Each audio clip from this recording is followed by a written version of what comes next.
Tips 21 to 25. My favorite tip is 21. You only get paid when you ask. What do you mean by that, Master Charles? Well, okay, let me give you a quick example. When was the last time you taught a fantastic class?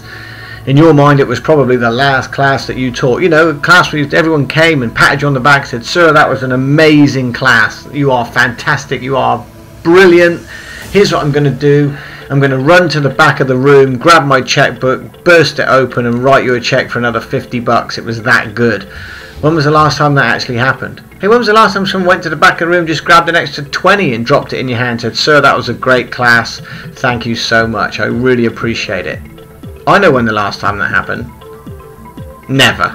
It's never happened. How do I know it's never happened? I used to think I taught great classes, and guess what? It never happened to me. So I'm just going to throw it out there and say, it's probably not happened to you. But however, here's what I realized. Do you know what? Every time I seemed to ask somebody for money, they did one of two things. Either said no, or "Oh, can I think about it," or whatever dumb excuse they came up with, or they said yes. So I said, "May I have it please, cash, check or card?" And it worked beautifully. And I realized the more I kept asking, the more money I kept making. And that was it in a nutshell. You only get paid when you ask. In fact, I've gone days without asking, and guess what? I went days without making any money. Then suddenly I started asking again, and guess what? Strangely enough, the money started showing up. Listen, if you're like me or any of the millions of people on this planet right now, you probably get a bill. When you get a bill posted through the door, you don't actually rush to go out and pay it, do you? Really? It's not really a priority in your mind to go out and pay that money. However, when somebody approaches you directly and asks you for money, there's a little bit more incentive there, isn't there? Just to make that level of commitment. And that's your job, is to ask to be paid. "Oh, Master Charles, I'm not comfortable asking for money." "Oh, Master Charles, I'm not sure I can do that. I feel so uncomfortable. I'm a martial artist." Yeah, well, how uncomfortable are you when you can't pay your mortgage? Does that feel a little bit uncomfortable? Or how uncomfortable you are when you can't date the woman of your dreams because you can't afford to take her out in your clapped out car? Or how uncomfortable are you when your lifestyle just sucks? Listen, get uncomfortable with that lifestyle. I want you to be uncomfortable. I want you to be out of your comfort zone. I want you to shift and become a great employer of employee X, and get the secrets, get the mindset secrets of how you overcome these stumbling blocks. They're probably the thing that's holding you back, not just in your business life, but also in your professional life too. Tip number 22. When you ask for money and you get it, you got to ask for some more. Oh, what do you mean? Well, easily. Simple. When you sign somebody up, enroll somebody on a program, you simply ask them for more money. Well, how do I do that? Well, you present them with your merchandise package that should be presented at the same time. Of course, when you ask for money and you get it, you simply ask for more. Listen, we've all done it. You've all been shopping, went out there and got to a threshold where you thought, "I've bought a new suit," and the guy in the store says, "Have you got a nice shirt to go with that suit? How about these shirts we have on special over here?" So you buy a new shirt. Then he says, "Well, now you've got a new suit and a new shirt. What about this brand new collection of ties that we've had in? How about those? Oh, and then there's belts, and then there's socks, and then there's shoes." And the list goes on and on. Now, I'm not asking you to be a second-hand car salesman here, but what I am asking you to do is have a strategy. Is not to get overexcited or over-emotional when somebody asks you, I should say, gives you money. It's all about me asking for money again. Don't get overly emotional with it. You accept it. It's the normal thing. In fact, you want to do one or two things. Say yes or say no. So when you ask for money, they say yes, and you get it, you simply ask for more.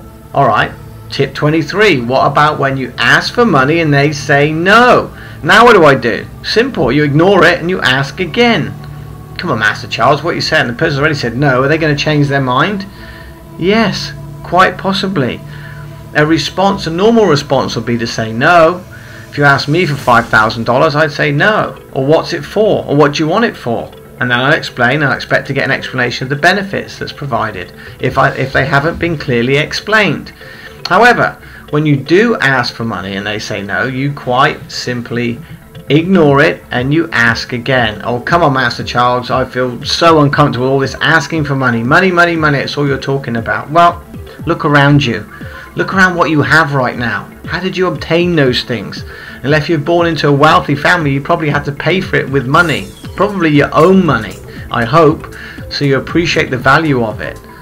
So when someone says no, they're not really saying no to you. They haven't really understood the benefits. Because let's be fair, if they really understood the benefits of training your program, they'd never say no to anything that you had to say or sell. Am I right? I would hope not. Tip number 24.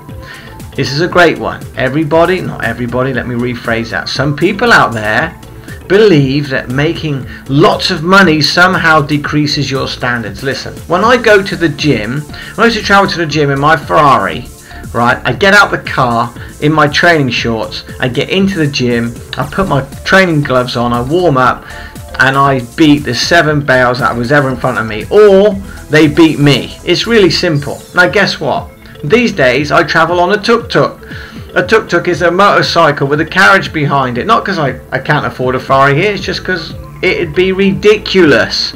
It's just stupid. And beside that, I bought 2 more houses with the money I sold the Ferrari for. So what you're going to think about, folks, is paying yourself well does not decrease my standards when I go and train. Training's training. Martial arts is martial arts. What I do with my money is completely different. It certainly does not decrease the standards of my school. In fact, it actually means I'm in a situation where I can care less about the money. And this is how it will affect you too. You know, actually people believe that having more money decreases your standards when in fact the opposite is true. You know, when you can really say what is ever on your mind, when you can fire a client just because, well, they get on your nerves, or they're not doing what you tell them to do, or they're not getting the results, or the student's just messing around and not giving his best performance, so you can just throw him out of school and not worry about the consequence of losing his monthly tuition because you're rich already. Guess what? That's a situation you can be in. Actually, having more money raises your standards. In fact, I've never met anyone with a lot of money that doesn't actually have very high standards in almost everything they do. That's a fact. Think about it. When you raise your level, you raise your game, and there's no financial consequence, all you have to think about is a standard, is a quality that you want to uphold yourself to or live to. Same with your martial arts school. We're not begging for new students and thinking, oh my God, if I fail Johnny at this grading, then he's going to quit the program. I lose another $200 in tuition. I need that tuition to pay my rent. When the right, good or bad, the right or wrong thing to do is to act with your heart and do what's right, irrelevant of the money. Well, imagine what it would be like if you have that much money that doesn't matter. You can make positive decisions. This is an important part. You know, when somebody's talking about, oh, he makes a lot of money or runs a Mac dojo, you need to smack him in the head and just run off, or just leave, turn around and get away from that person as fast as you can. You understand they're stupid, and you cannot be around stupid people if you want to become successful. In order to be successful, you have to be around people who already have been there, seen it, done it, and most importantly, are going to be willing to help you do it yourself. Welcome to Employment X. Employee X, even. Ready? Tip number 25. My favorite quote. It's been my quote since I was a little boy on a YTS scheme, making less than $50 a week. Teaching every hour, working every hour. God would send that I could teach and train and one day just make a very small living from teaching the martial arts. You know, every single person I've met, and there's been thousands of martial arts professionals over the years now from all different organizations, all different countries, and I've been blessed to have the profession I have. And I'm going to tell you this as a true statement. Martial artists have never gone out to make a lot of money, and I've coined this phrase. I don't believe any martial artist really goes out there to make a lot of money. I think they just go out to try and eke a living out and do something they really love. And in the process, we just bring success to everyone and everything we do. And money is just one of the many payoffs. And the more people you impact with your message, the more people you're able to reach with your message, are able to enjoy the benefits of training at your school or schools, you will reap the rewards. It really is that simple. Let's read it again. Martial artists, in my mind, have never gone out to make a lot of money. We just bring success to everyone and everything we do, and money is just one of the many, many payoffs. That ends this section, folks. We spoke a lot about money. I hope it puts a smile on your face. I hope you have some aha moments in there, and if you don't, rewind, go back and listen to it again.